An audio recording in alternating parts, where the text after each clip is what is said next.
What's going on, everybody? I'm Winston A. Marshall, aka the Swaggy Blurred, and this is my non-spoiler reaction to Superman, James Gunn's Kickoff to the DCU. Now, if this is your first time here, please be sure to subscribe to the channel, hit the notification bell, throw a thumbs up on this video, get in the comments, and let me know what you're thinking. Now, all that being said, you have already seen, most likely, my out of the theater reaction, and I just gave some immediate off-the-cuff stuff. I'm going to expand a little bit here, and then I'm going to get more into it with my spoiler review later this week. I want to wait until the movie's out. I'll probably put it out Friday so you can come back over the weekend after you've seen the movie. But I wanted to get just my little more fleshed out thoughts from last night. So first of all, this is exactly what you're looking for in a summer blockbuster film. Light humor, lots of action set pieces that are really, really fun and very beautifully shot and whatnot.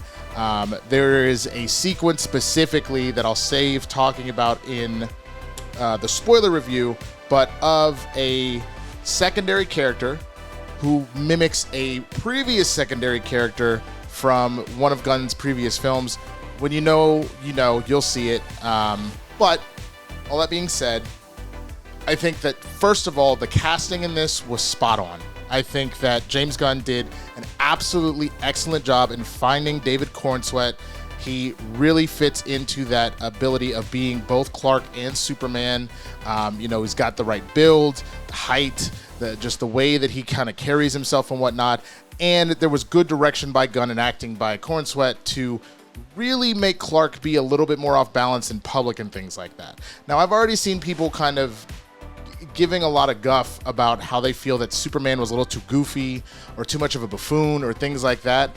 But I kind of disagree, especially when I think about, Superman, the animated series, and the Justice League. Like, obviously, when it's times to be serious and stuff like that, he is, but there are moments where he gets caught off guard and things like that. We saw that. This is more akin a lot of times to the Silver Age comics, and we saw a lot of that too.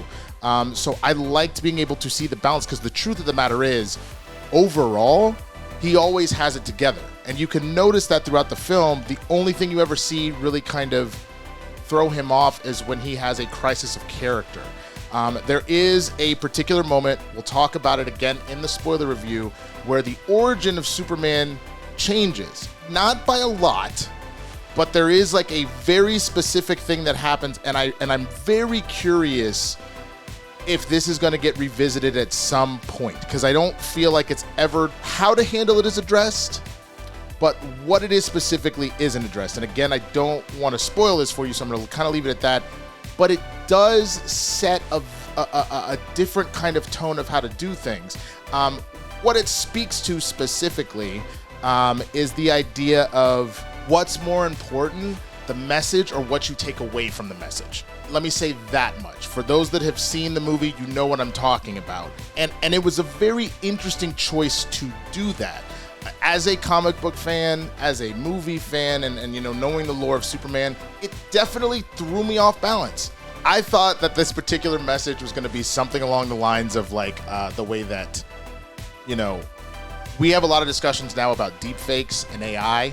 I thought that maybe it was going to be more of a conversation about that. Interestingly enough, that's sort of talked about. Like, there is a moment where we find out that, minor spoiler, but nothing major, Lex at one point uses all of his infinite wealth to have an army, essentially, of bots. I won't tell you how, but an army of bots slamming Superman online.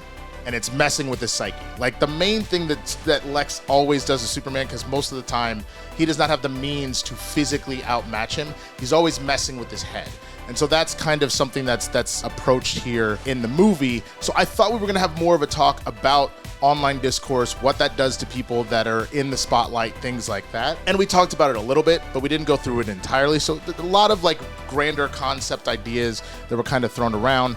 That is where I think, even though I really, really liked the movie, and I think this is a great kickoff, I can be a little aware of my own biases as a comic book fan. Because like one of the things that, I watched like Dan Murrell's review and whatnot, and at first I thought he was being a little harsh, but I started listening to what he was saying, and there's some things that he's kind of correct about.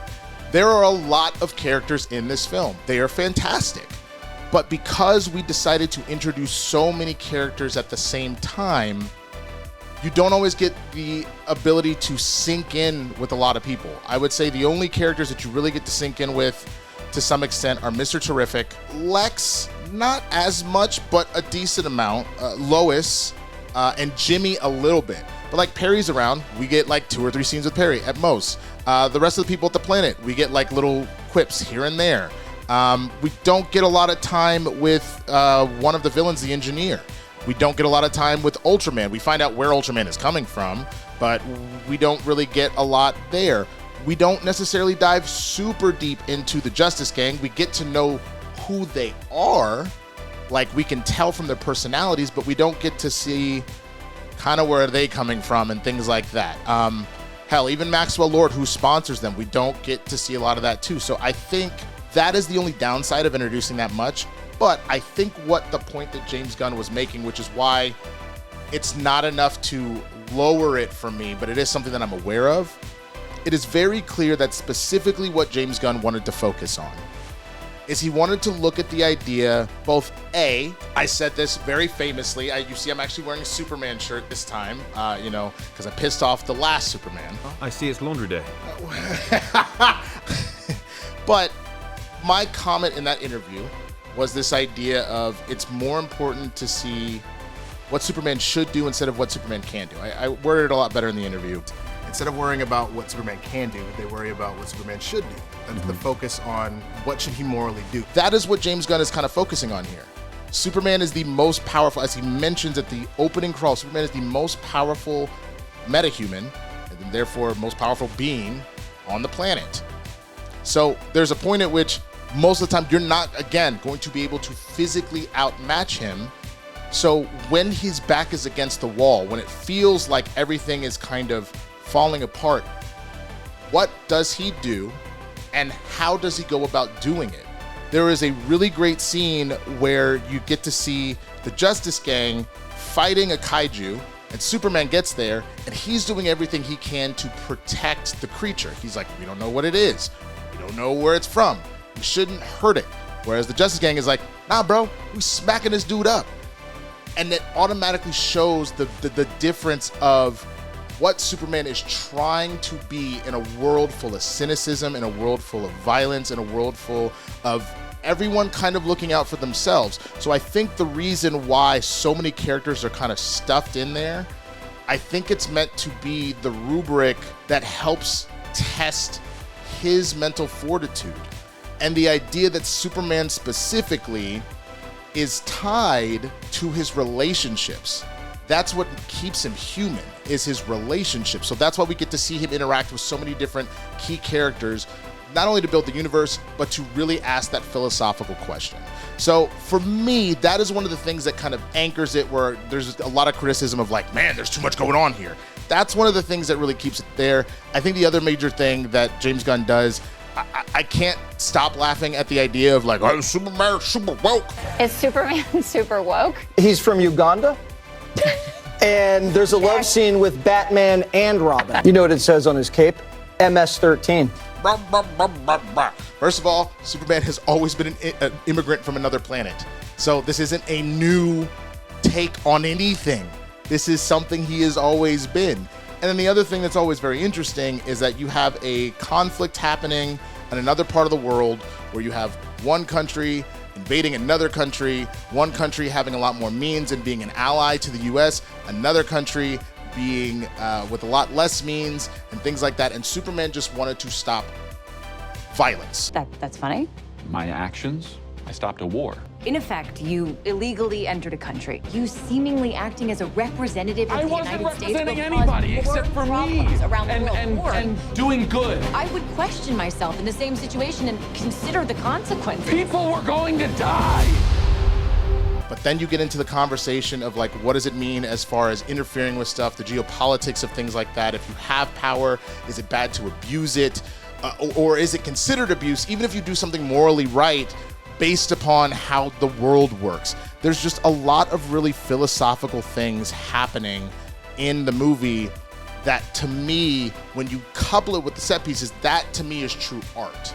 That is because now you're having a discussion about something. So for me, if I had to give it an immediate grade, I would give it a solid like 4. I would give it a 4 out of 5 at this particular moment. I actually think I'm going to do a list a little bit later because I was thinking about, wow, where does it kind of rank in the recent lexicon of superhero movies?